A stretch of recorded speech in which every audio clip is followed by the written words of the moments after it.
Sir, day shift and night shift ಅನ್ನ ಲೆಕ್ಕ ಮಾಡಿದ್ರೆ ನಮ್ಗೆ ಒಂದು 750 ಮಂದಿ ಪ್ರತಿದಿನ ಕೆಲಸಕ್ಕೆ ಬರ್ತಾರೆ ಬಿಗ್ ಬಾಸ್ಗೆ.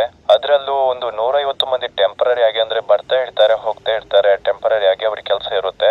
ಒಟ್ಟಾರೆ ಒಂದು 900 ಮಂದಿ ಬಿಗ್ ಬಾಸ್ ಅಲ್ಲಿ ಪ್ರತಿನಿತ್ಯ ಕೆಲಸ ಮಾಡ್ತಾರೆ ಅಂತಾನೆ ಹೇಳ್ಬೋದು.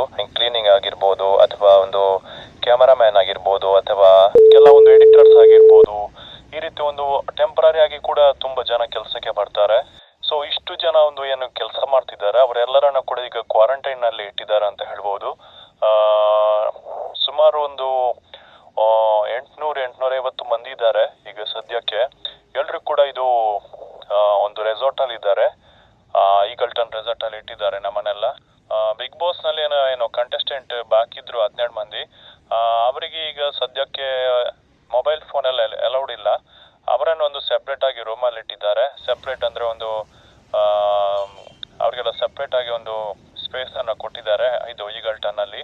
ಆದ್ರೆ ಸಮಸ್ಯೆ ಏನಂದ್ರೆ ಒಂದು 15 ಡೇಸ್ ಇನ್ನು ಬಿಗ್ ಬಾಸ್ ನೋಡೋದಕ್ಕೆ ತುಂಬಾ ಕಷ್ಟ ಅಂತ ಹೇಳ್ಬೋದು. ಯಾಕಂದ್ರೆ ಅದೊಂದು ಲೀಗಲ್ ಇಶ್ಯೂಸ್ ಇರೋದ್ರಿಂದ ಅದಕ್ಕೆ ಬೇಕಾಗಿರುವಂತಹ ಒಂದು ಸರಿಯಾದ ಡಾಕ್ಯುಮೆಂಟ್ಸ್ ಮತ್ತೆ ಎಲ್ಲ ಬೇಕಾಗಿರುವಂತಹ ಒಂದು ಅದಕ್ಕೆ ಪ್ರೋಸೆಸ್ ಅನ್ನ ಕ್ಲಿಯರ್ ಮಾಡ್ಕೊಂಡು ಬರ್ಲಿಕ್ಕೆ ನಮ್ಗೆ ಒಂದು 15 ಡೇಸ್ ಬೇಕಾಗುತ್ತೆ.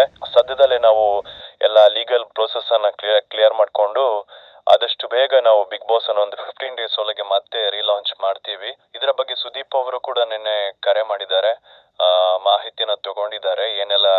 ಏನಾದ್ರೂ ಸಹಾಯ ಬೇಕಿದ್ರೆ ನಾನು ಕೂಡ ರೆಡಿ ಇದ್ದೇನೆ ಅಂತ ಹೇಳಿದ್ದಾರೆ ಸುದೀಪ್ ಅವರು.